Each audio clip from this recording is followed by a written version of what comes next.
અમરેલી શહેર અને જેસિંગપરાને જોડતા બેઠા પુલ ઉપર સાયકલ લઈને જતા આધે પડી ગયા।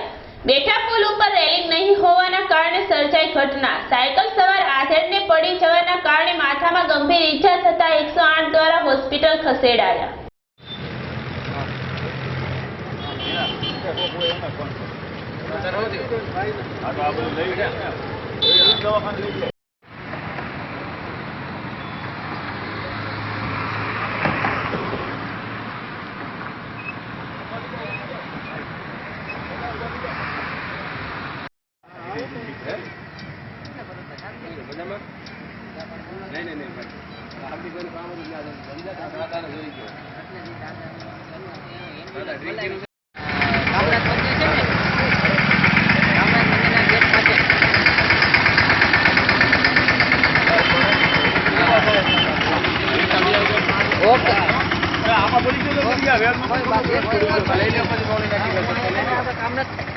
તમે જોઈ રહ્યા છો આ જેસિંગપરાથી અમરેલી જતો રોડ છે અને જે પુલ છે ખરેખર બહુ જૂનો પુલ છે અને હાલમાં જે ઉપર મોટો પુલ બનાવેલો એની કરતાં પણ નીચે પુલ બનાવેલો છે એમાં લોકોની અવરજવર મોટા ભાગે અમરેલી જવા માટે રહેતી હોય છે અને એ જ પ્રમાણે તમે બે સાઈડ જોઈ રહ્યા છો એકદમ ઓપન પુલ છે, એક પણ પ્રકારની રેલિંગ નાખેલી નથી।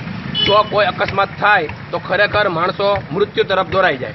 એવી જ રીતે નીચે તમે જોઈ રહ્યા છો દાદા એક સાયકલ લઈને આવતા હતા અને અકસ્માત થયું અને એ દાદા પડી ગયા। આ તો ઠીક છે, ત્યાં મિત્રો હતા જે યંગ તમને દેખાય છે તે એ મિત્રો એમને પકડી લીધા। આ જગ્યાએ જો નીચે પાણી હોય તો માણસનું મૃત્યુ છે એ ચોક્કસ છે।